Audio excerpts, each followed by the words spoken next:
warahmatullahi wabarakatuh. Jadi di video kali ini saya akan menjelaskan cara mencuci rambut atau keramas pada pasien di rumah sakit. Jadi mencuci rambut ini atau keramas ini adalah suatu kegiatan yang dilakukan dalam asuhan keperawatan pada pasien oleh seorang perawat agar menghilangkan kotoran yang ada di rambutnya menggunakan sampo. Jadi rambut klien ini tuh harus selalu dalam keadaan bersih, terawat. Jadi perawat ini memiliki tugas untuk membersihkan rambut dan kulit kepala pasiennya agar terlihat lebih bersih dan terhindar dari kuman dan kutu yang ada di rambutnya. Nah, keramas ini biasanya dilakukan pada pasien yang rambutnya terlihat kotor dalam keadaan yang diizinkan untuk keramas oleh pihak keluarganya, dan kita juga lihat kondisi pasiennya apakah memungkinkan dikeramasi atau tidak. Yang kedua, bagi pasien yang rambutnya itu berkutu harus diobati dulu sebelum dikeramasi, seperti kayak obat kutu gitu, dibersihin baru selanjutnya dikeramasi. Nah, yang ketiga, klien akan menjalani operasi besar. Kalau misalkan kliennya bakal mengalami operasi besar, boleh kalian melakukan keramas pada pasiennya, tapi dengan tujuan itu diizinkan oleh pihak keluarganya dan si pasiennya. Nah, yang selanjutnya Tujuan mengkeramasi ini adalah yang pertama memberikan perasaan senang dan segar kepada si pasiennya. Yang kedua, membuat rambutnya tuh menjadi tetap bersih, rapih, dan terpelihara. Yang ketiga, merangsang peredaran darah di bawah kulit kepalanya. Yang keempat, menghilangkan bau dan memberikan rasa aman dan nyaman pada pasiennya.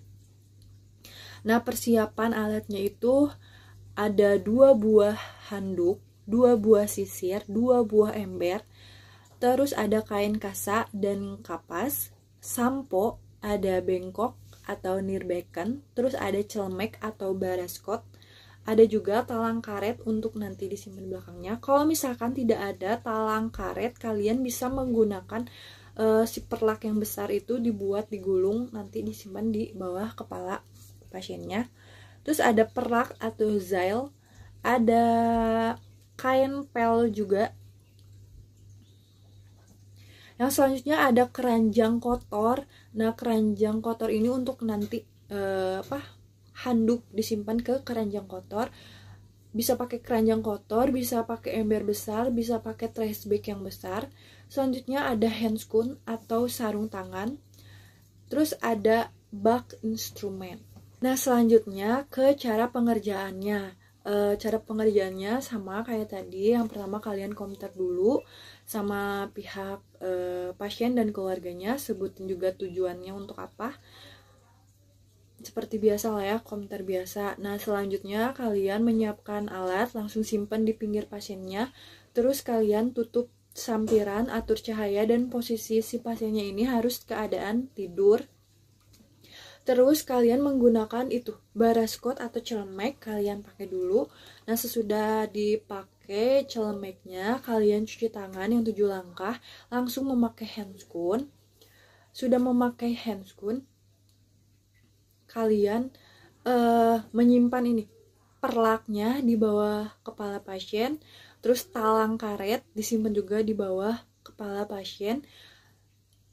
Berarti perlak, handuk, talang. Nah, si talangnya ini yang ujungnya ini tuh harus ke bawahnya itu harus ditampung sama ember yang kosong. Terus handuk yang satu lagi disimpan di bagian dada si pasiennya. Si ini nih, kapasnya tadi simpan di telinga si pasiennya. Terus ada kasa, kan tadi ada kasa, kalian sediain kasanya 2 untuk disimpan di bagian matanya. Nah, sebelum mengkeramasi, pertama-tama kalian sisir dulu rambutnya. Kalau misalkan rambut si ibunya itu panjang, kita sisir dari bagian bawah, sisir pelan-pelan bagian bawah, terus tengah, dan bagian atasnya. Kenapa sih nyisirnya itu harus dari bagian bawah, tengah, langsung atas? Iya, karena ini tuh agar mengurangi kerontokan rambut pada pasiennya. Nah, sesudah disisir, kita akan lakukan mulai mengkeramasi, yaitu memakai gayung ke kepala si ibunya pelan-pelan. Nah, sudah basah, baru kalian pakein sampo, langsung dipijit. Oh iya, untuk ngeinihin air ke kepalanya, kalian jangan lupa tangan kalian disimpan di jidatnya, takutnya airnya kena mata atau bagian muka. Jadi kalian pegang, disiram sambil dipijitin. Terus kalau misalkan udah selesai mengkeramasinya, si gayungnya kan disimpan. Terus si talangnya ini diangkat, udah diangkat, disimpan.